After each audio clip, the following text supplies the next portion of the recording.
Depuis des années, ce pays frère marque une présence hautement appréciée à nos côtés et au-delà des initiateurs du FENUA, c'est toute la Côte d'Ivoire culturelle qui est honorée.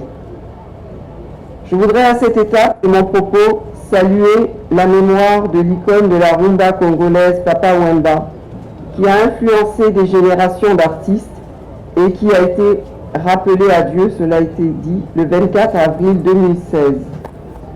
Merci à Maman Amazon d'être parmi nous et encore une fois, Yako.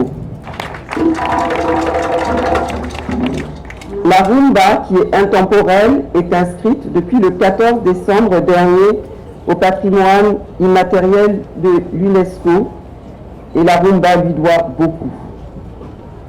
J'ai également une pensée pieuse pour tous nos artistes qui nous ont quittés et particulièrement Jean-Roger Adom, le lead vocal des célèbres Zouglou Makers.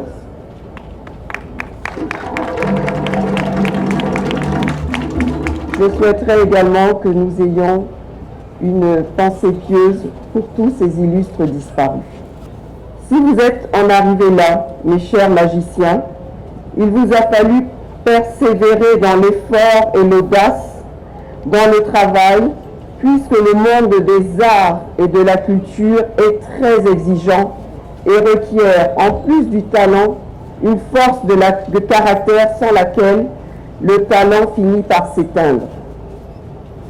Vous avez réussi ensemble, et c'est important de le rappeler, avec la solidarité et la loyauté qui vous caractérisent, et à donner une véritable identité à cet événement qui est aujourd'hui un label. D'autres événements qui alimentent l'écosystème de notre industrie culturelle et créative peut être perçu comme un indicateur de performance de la destination Côte d'Ivoire. Monsieur le commissaire général, cette édition du FENUA autour de l'entrepreneuriat et employabilité des jeunes est pertinente et mon ami et frère Mamadou Touré l'a rappelé tout à l'heure. En effet, la Côte d'Ivoire solidaire, chère au président de la République dans son deuxième pilier, s'appuie sur la création d'une richesse source d'emploi. Cela passe par la transformation structurelle de notre économie et par son industrialisation. Le président de la République a instruit le gouvernement, dès notre prise de fonction, d'accélérer la transformation et l'industrialisation dans tous nos secteurs, à travers des projets structurants impactant la population et en particulier les jeunes filles et les jeunes garçons.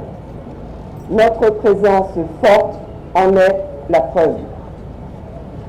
C'est un message pour l'insertion socio-économique des jeunes par le financement de micro-projets et le renforcement de leurs capacités d'entrepreneurs.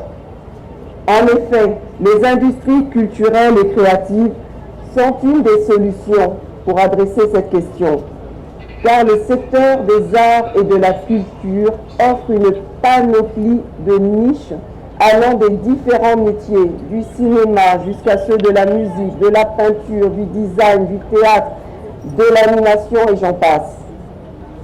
Une étude récente menée par le ministère de la Culture et de la Francophonie, avec le concours de l'UNESCO et de l'Institut national des statistiques, a montré que le secteur des arts et de la culture est d'autant plus dynamique qu'il emploie plus de 650 000 acteurs. Il y a des pistes à explorer pour des résultats concrets et des solutions durables. Nous nous y attellerons. Le FENUA nous conforte dans notre vision que la culture rime avec industrie et stabilité économique.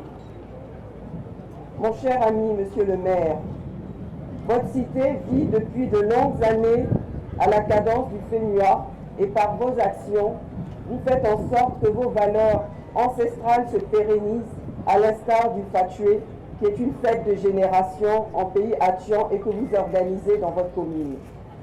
À travers la culture, il y a un devoir de mémoire et un transfert de connaissances. Quel héritage et quelle histoire voudrions-nous laisser aux générations futures?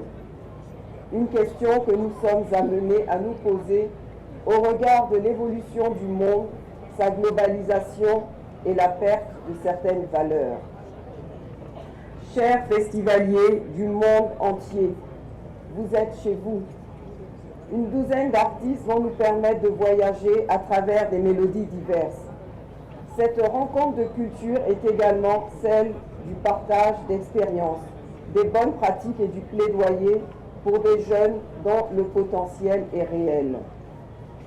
Ce rendez-vous est certes celui de la culture, mais n'oublions pas le caractère social de cette initiative que portent nos jeunes compatriotes. En effet, les ateliers qui sont prévus autour des thèmes d'actualité et la rencontre de personnalités de divers horizons sur la terre d'hospitalité qu'est la Côte d'Ivoire ne pourront que porter des fruits. Il nous faut continuer à écrire notre histoire, mieux connaître notre culture, nous l'approprier dans toute sa diversité. C'est également notre responsabilité collective. Je terminerai par ce proverbe africain. La culture est l'un des leviers les plus importants à actionner pour réhabiliter et relancer l'économie tout en produisant du sens. Vive le FEMIA 14, vive les arts et la culture transfrontaliers. Je vous remercie. Près de 420 millions de jeunes qui sont sur le marché du travail et dans un demi-siècle, c'est-à-dire très bientôt, dans 25 ans, nous aurons près d'1 milliard de jeunes sur le marché du travail, alors que malheureusement, 10 millions de jeunes qui arrivent chaque année, 10 à 12 millions de jeunes qui arrivent chaque année sur le marché du travail, il n'y a que 3 millions d'emplois formels qui sont créés. Lorsqu'on regarde tous ces défis, c'est à juste titre que le président de la République, son Excellence Alassane Ouattara, a érigé la cause de la jeunesse et l'insertion des jeunes au cœur des priorités du gouvernement. Et c'est une priorité aujourd'hui partagée par toutes les nations africaines.